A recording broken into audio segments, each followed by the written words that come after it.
Assalamualaikum warahmatullahi wabarakatuh.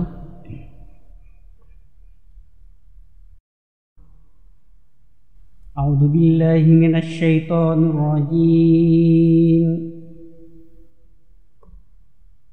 Bismillahirrahmanirrahim. Laqad ibtaghawul fitnata min qablu wa qallabu lakal umur.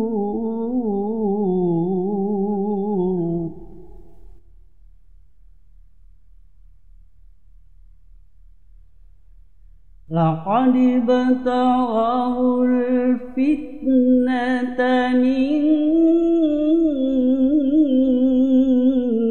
qablu wa qallabu lakal umur.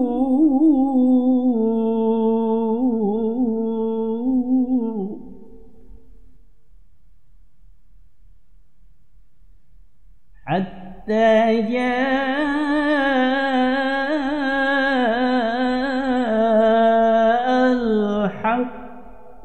وظهر أمر الله وهم كارهون.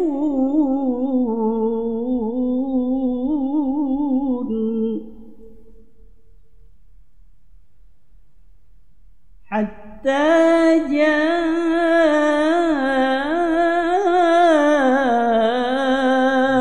الحق وظهر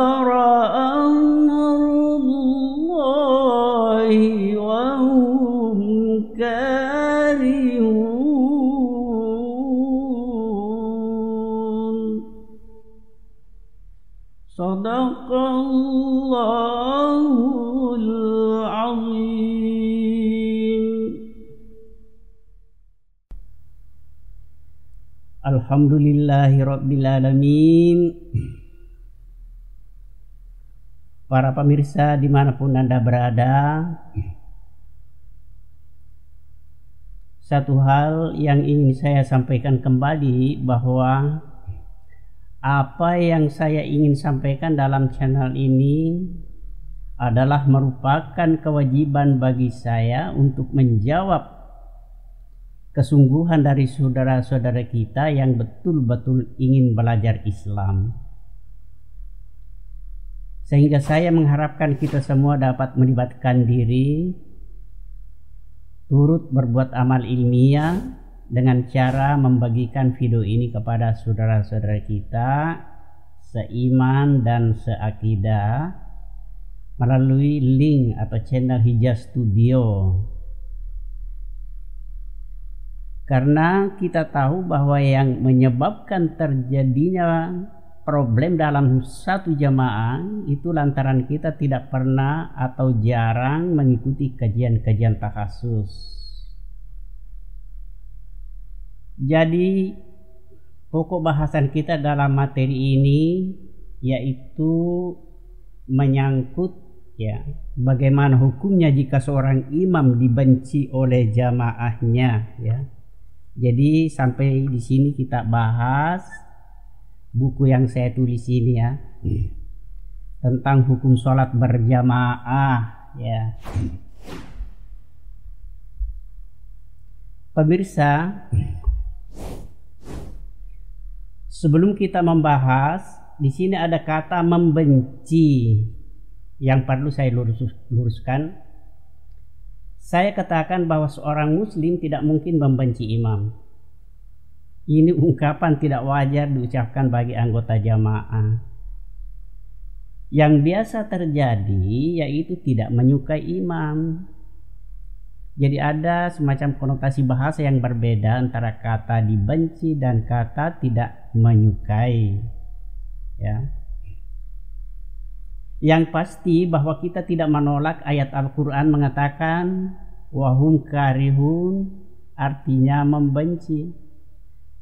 Tetapi juga tidak salah kalau diartikan tidak menyukai. Karena jelas ayat di dalam Al-Quran juga mengatakan begini, seperti ayat yang saya baca tadi, hatta iza ja'al haqqu wa zahara amrullahi wa hum karihun. Artinya, menanglah agama Allah padahal mereka tidak menyukai. Ini kita bisa baca dalam surah At-Taubah ayat 48. Atau mungkin begini, untuk lebih jelasnya tentang pengertian sifat benci, ingat peristiwanya Umar bin Khattab. Umar bin Khattab ketika mau dibunuh oleh orang kafir yang bernama Abu Lu'lu'ah, yaitu seorang pengusaha batu giring, punya rasa benci dan dendam berkarat. Kebenciannya sudah lama tersimpan, tetapi tidak ada kesempatan yang tepat untuk melepaskan kebencian itu. Yang jelas, mereka tidak berani berhadapan langsung dengan Umar. Karena semua orang Arab, semua orang tahu bahwa Umar dikenal sebagai singa padang pasir yang tidak pernah mundur di medan perang. Nah, itulah akhirnya Abu Lu'lu'ah menggunakan kelicikannya untuk melepaskan rasa bencinya. Lalu akhirnya terjadilah sifat pengecut yang luar biasa, yaitu ketika Umar sedang memimpin sholat subuh, begitu selesai rakaat pertama, Abu Lu'lu'ah menerobos sok ke depan lalu menikam Umar dari belakang. Kemudian Abu Lu'lu'ah lari keluar meninggalkan Umar terkapar. Inilah yang saya katakan membenci, artinya tidak pantas dimiliki sifat ini oleh seorang muslim. Baik. Jadi kita kembali kepada tema bahwa jika kita merujuk kepada kaidah fikih, artinya yang dimaksudkan adalah apakah termasuk wajib, apakah termasuk haram, apakah termasuk sunnah, makruh, mubah. Nah, mari kita mengutip satu hadis yang pertama secara marfu dari Ibnu Umar. Rasulullah sallallahu alaihi wasallam bersabda, salah satu layak balullahu minhum salatan. Jadi ada 3 golongan yang Allah tidak terima salatnya. Yang pertama, man taqaddama qauman wa hum lahu karihun, yaitu orang yang mengimami satu kaum sedang kaum itu benci padanya. Itu yang pertama. Yang kedua, wa rajulun atas salata dibaran wa dibaru ayatiha ba'da antafutah. Artinya orang yang mendatangi salat dengan terlambat tidak menghalangi salat yang sudah habis waktunya. Yang ketiga, wa rajulun i'tabada muharrarahu kadza fi syarhil munyahti, yaitu seorang yang memperhambakan budak yang sudah dimerdekakan. Nah, kalau di Indonesia ini tidak ada perbudakan lagi ya. Jadi hadis ini diriwayatkan Abu Daud dan Ibnu Majah. Para pemirsa,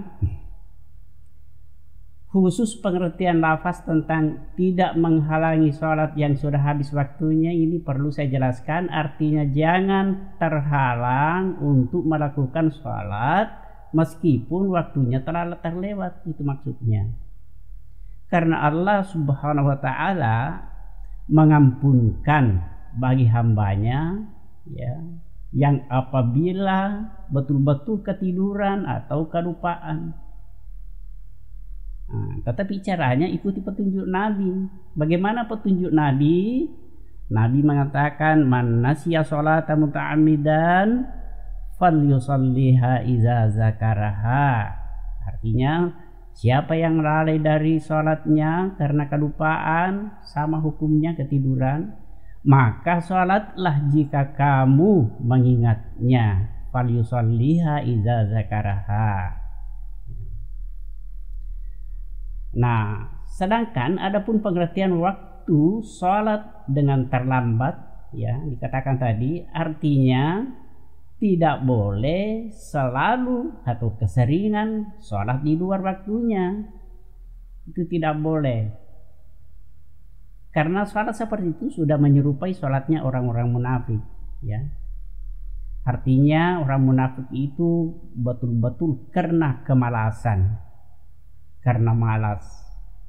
Nah pemirsa, seperti saya katakan bahwa ada beberapa perbedaan yang diterangkan dalam hadis-hadis di sini. Misalnya hadis dari Abi Umamah mengatakan begini, ya.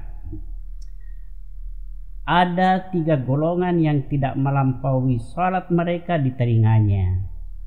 Ya, lafaznya itu karena saya tidak bacakan di sini.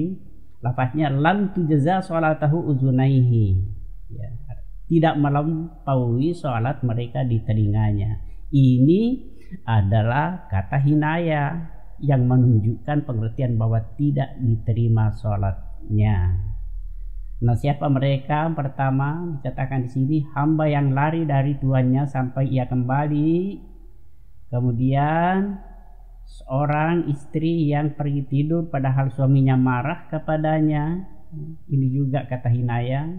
Kemudian orang yang mengimami satu kaum padahal mereka benci kepadanya. Hadis riwayat Tirmizi. Nah, demikian juga hadis dari Talha yang diriwayatkan oleh Tabrani dalam kitab Al-Kabir. Ya, sama bunyinya dengan hadis di atas bahwa boleh dipercaya. Ya. Nah, pemirsa, masih ada 2 lagi hadis yang berbeda. Dari Ibnu Abbas mengatakan tidak diterima sholatnya orang yang suka bertengkar dengan saudaranya. Itu tambahannya itu yang berbeda. Nah, juga dari Anas bin Malik, di situ masing-masing ada tambahan juga mengatakan tidak diterima sholatnya orang yang mendengar suara hayya 'alal falah lalu tidak menyambutnya. Ya. Saya ingatkan bahwa kedua hadis yang saya sebut yang terakhir ini sudah dijelaskan Tirmizi bahwa hadis ini termasuk hadis yang tidak sahih, tidak boleh dijadikan hujjah karena diriwayatkan secara mursal. Artinya mursal itu tidak sampai sanadnya kepada Nabi.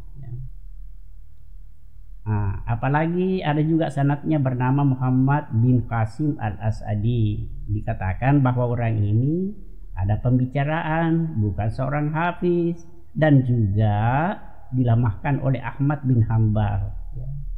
Jadi kedua hadis ini tidak perlu lagi kita bahas di sini, ya. Baik, kita masuk dalam kesimpulan. Jadi mulai dari hadis pertama sampai hadis kelima, saya ingatkan, saya jelaskan kembali bahwa derajatnya ada yang sahih, ada yang hasan, dan ada yang lemah, dan sebagainya. Akhirnya para ulama menemukan 2 pendapat, terbagi 2 pendapat, ya. Satu yang mengatakan haram dan satu lagi yang mengatakan makruh. Nah, kita lihat pendapat yang pertama. Pendapat pertama mengatakan haram. Kenapa? Setelah mengutip keterangan dalam kitab Al-Bab, di situ menyimpulkan alasan bahwa di antara hadis tersebut ketika sudah saling mendukung satu dengan lainnya, maka itu akan memperkuat dalil bahwa hukumnya adalah haram. Itu pendapat pertama, ya. Pendapat yang kedua yang mengatakan bahwa makruh, ya, sebagaimana juga penegasan Al-Iraqi, ya, pernah menegaskan seperti yang disampaikan tadi bahwa pendapat yang kuat ialah yang mengatakan makruh. Itu pendapat, itu penegasan Al-Iraqi. Nah, demikian pula yang dinukil dari perkataan Ali bin Abi Thalib dan selainnya. Dan di sini tidak ada penjelasan, ya, yang menerangkan bahwa apakah jumlah jamaahnya banyak atau sedikit. Baik. Oleh karena itu, setelah kita memperhatikan penjelasan para ulama terkait dengan tema yang kita bahas dalam channel saya ini, ya, menurut sebagian dari mereka itu bukan haram tetapi makruh. Artinya tidak boleh. Itu artinya makruh, tidak boleh. Nah, alasannya, jika seandainya dikatakan dalam hadis itu bahwa sholatnya tidak sah, ya barulah disebut hukumnya adalah haram. Tetapi tidak disebut demikian. Jadi kita kembali merujuk kepada perkataan Al-Iraqi, ya, mengatakan bahwa imam yang dibenci oleh kaumnya hukumnya adalah makruh. Makruh diimami oleh imam yang tidak disukai oleh jamaahnya. Ya. Baik, alhamdulillah saya kira sudah selesai dengan ringkas. Semoga kita semua tetap terpelihara terhadap niat atau sikap yang baik. Kita saling mengingatkan terhadap kesalahan-kesalahan dan kekurangan, sehingga ibadah yang kita lakukan mendapat ridho dari Allah Subhanahu wa taala. Amin. Nasru minallahi wa fathun qarib wa basyiril mu'minin. Assalamualaikum warahmatullahi wabarakatuh.